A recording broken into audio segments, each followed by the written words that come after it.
Watch my video of King Herod tombstone sarcophagus. I forgot to mention that it was smashed into small pieces by the Jews.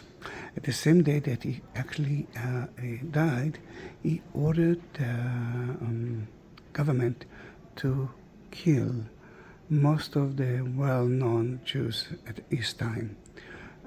But he died before that, and they've been released. Then it was a very good day because King Herod was afraid that they will celebrate his death. Then now they celebrated it twice because they've been saved. And when they came to him as a mausoleum, they smashed the tombs into small pieces. But this is not a regular way that Jews used to be buried. And let's talk about that before. I'm talking about Richmond. Then let's go slowly to there. And although it's a picture, you will understand the idea of it. You can see a family, tomb of rich family.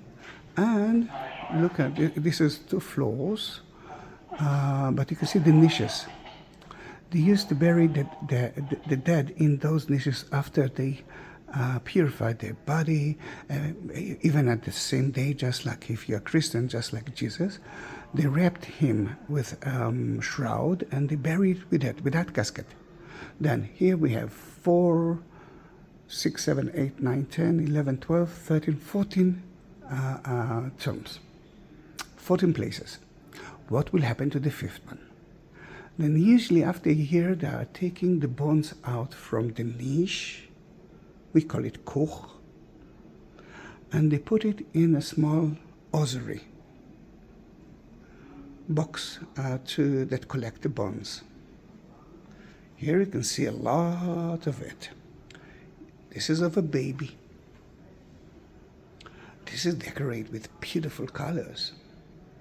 And you can see a lot of decoration here. But that mostly simple ones. Very easy to decorate.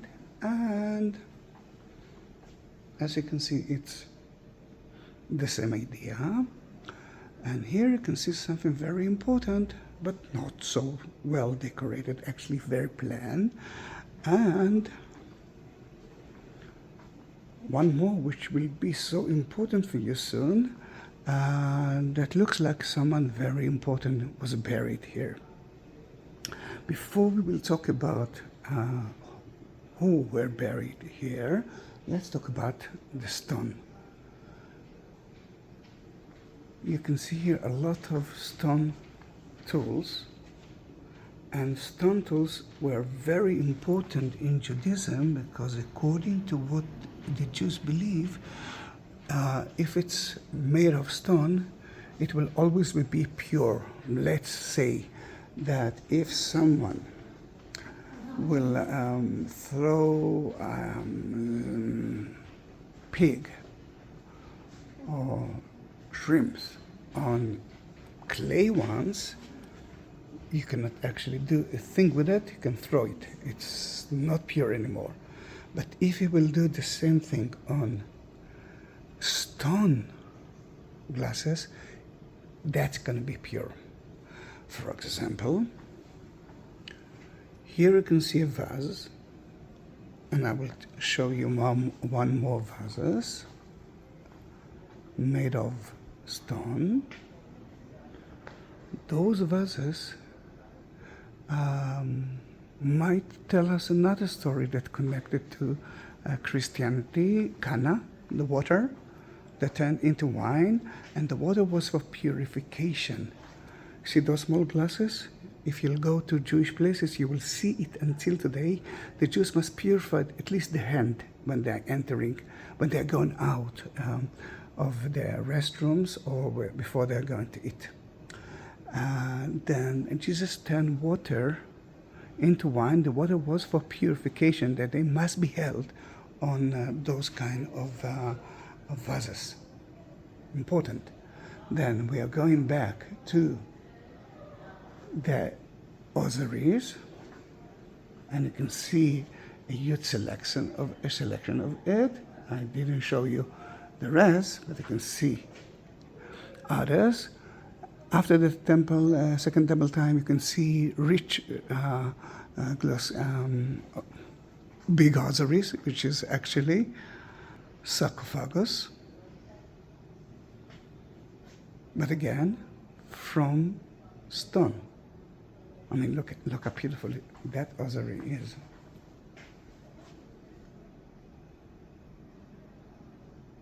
And you can see that one. We found it in very close to Mount of Olives, 1st century. Beautiful, isn't it? That looks a little bit like the Western Wall. But I'm taking you to others because of the names.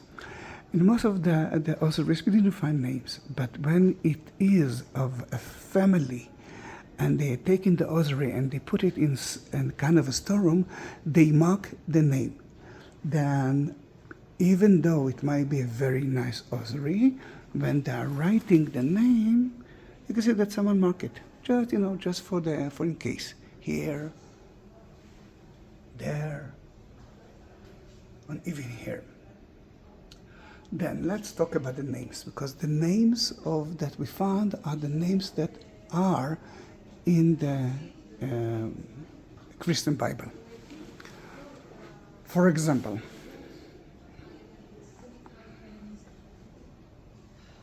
Yehuda bar Yeshua, Judah, son of Yeshua, which is another name to Jesus, Yeshua. Oh, but this is not.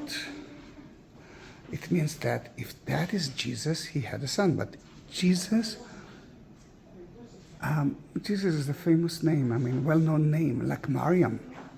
Here we found something more important. Yeshua bar Yosef. Yeshua, Jesus, the son of Joseph. Oops. Interesting, isn't it? It is. And if we're talking about other names, let's go to that one that I promised to reach back to it. And in both places, you find the name of it. And I can read it. Yosef bar Kaifa. Joseph and Kaifa. And we know that was his name. Kaifa, which is mentioned only in the New Testament. There's no evidence of him at any other document, a Jewish one. Then is that the guy that sent Jesus into Pontius Pilate? Is that his tomb? Ossuary? I think so. Now, because of it, when I'm reaching here, people want to touch it. And they actually broke the lid twice. The bones are not here. The bones are being buried. But if you want to be as close to Jesus, then this is it. This is one of his enemies. But he had another enemy, Pontius Pilate. Let's go to Caesarea, and we're still in the museum, and you can see Pontius Pilate right here. If you've been with me in Caesarea or you watch my videos, you know that it's there. By the way,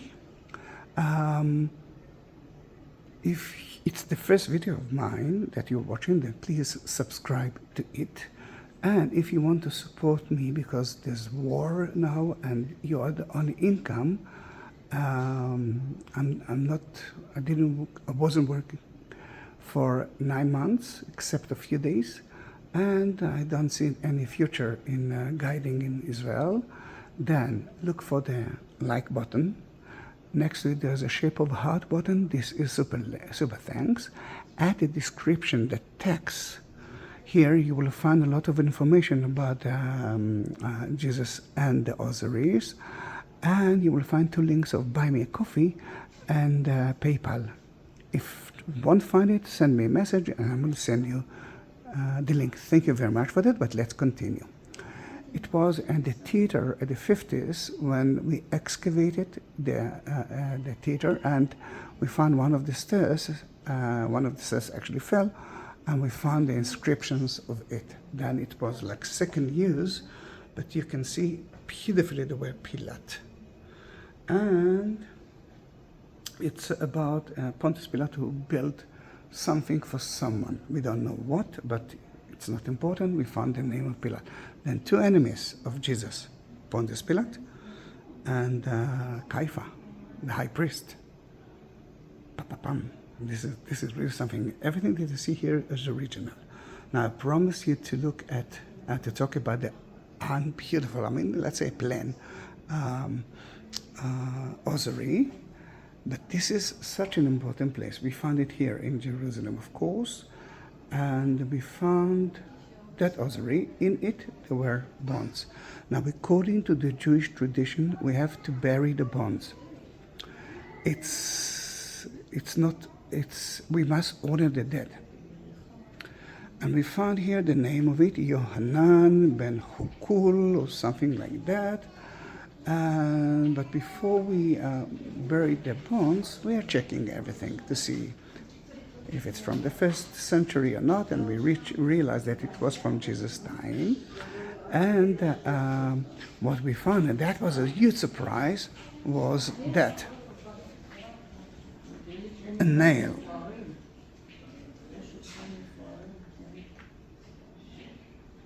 Look at that. This is something very important, because until now we didn't find a lot of evidence of crucifixion.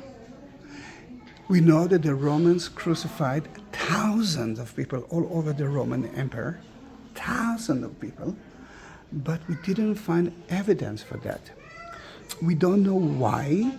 Maybe they actually reused it, the nails, or maybe before they buried the dead, people took the nails out and keep it as a souvenir or something like that.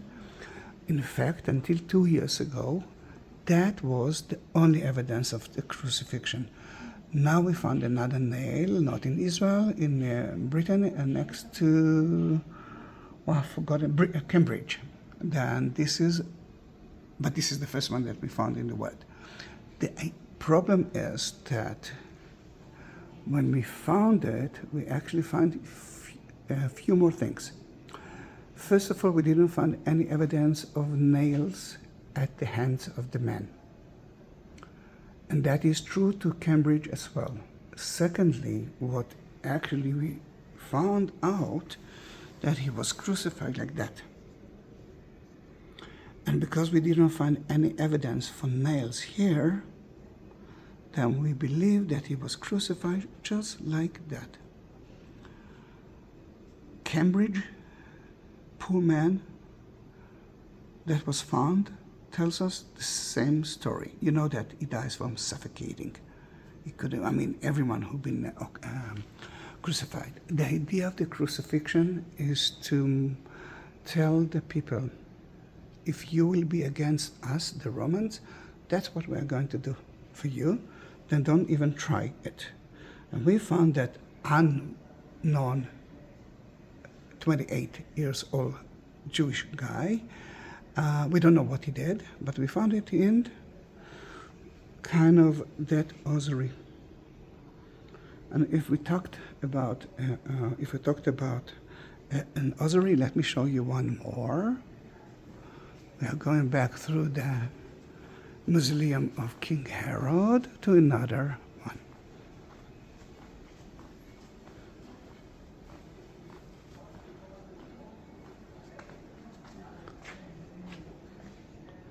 Look at that. What I can read here, Simon, which is Simon, Boneh Aihal. Simon, the builder of the Jewish temple. Then he maybe died because of it. Maybe he died after that, but but his title was, I built the temple. But again, you can see another ossuary in front of you.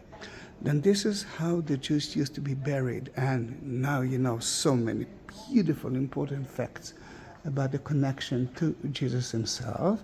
And as you can see, there are 1,000 places here.